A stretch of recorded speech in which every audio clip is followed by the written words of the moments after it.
All right, students, Mr. Vinson here. Today we're going to take a look at the poster that we're making for our First Amendment lesson. Now, as a reminder, this poster is going to be one that has information that you're coming up with, and you're answering the prompt that you see up on the screen right now in front of you.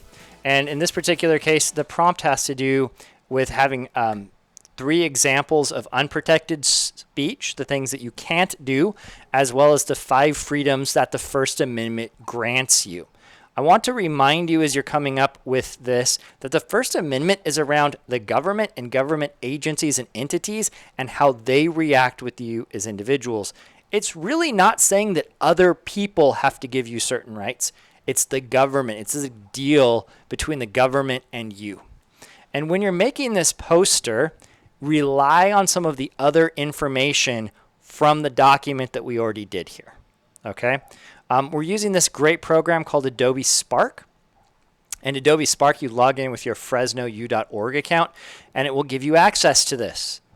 And what's going to happen here is you're working on a poster, and instantly there's not necessarily a certain size that it has to be, but you can choose one of these because once you're into Spark, you can change the size to make it work.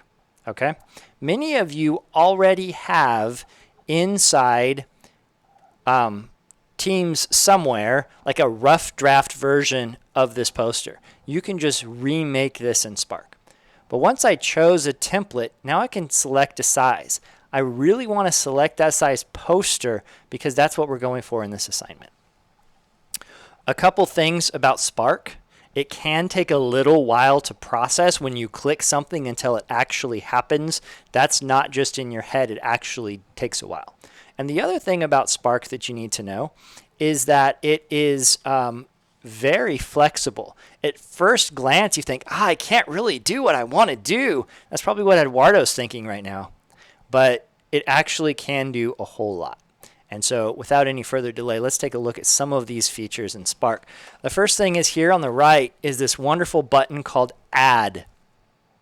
When I click Add, it's going to give me a bunch of options for things I could add into this document. I'm going to start with text, but you can do this however you want. When you look at these different text options here, some of them you have to have the exact same number of letters as it has in the sample in order for it to look right. And that's kind of a hard thing to judge. So let's take this Techno Night and put it up here because I think it looks kind of cool. If we double click it to change what's in here, and we do, does amendment have 1 M or 2? Must have 1. First Amendment. Okay.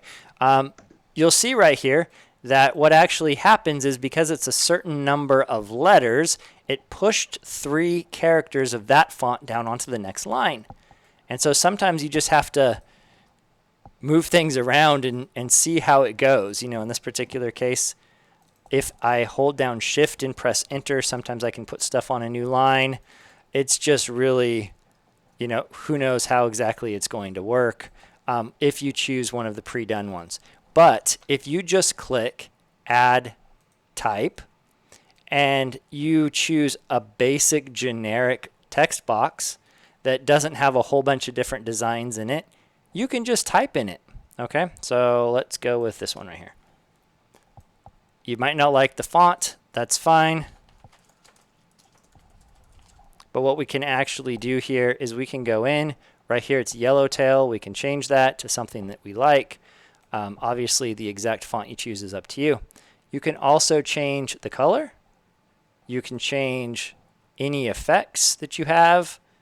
I particularly like the cutout look for titles sometimes because you can make it look intentional like you are a designer. You can obviously, there's other things you can change here. Opacity is how see-through it is. So you can start to get some of the exact look you're looking for. Explore, see what's in here. You are welcome to use any of the free stock photos that are inside here. If they're school appropriate, you can put them in your poster. If you want to remember what your poster needs to have in it, go to Teams. Inside Teams has the prompt. The prompt is right there, down that way. take a look, okay? It's there for you. If you have any questions or concerns or problems, please reach out by chat. The chat box is in the upper corner of the screen. Way over there, click chat, click Edward Vinson in that box. Send me a text, say, hey, Mr. Vinson, I'm really struggling with this. I'd be glad to help you out in any way I can. Again, this is how to make the poster for the First Amendment Project. Thanks for watching.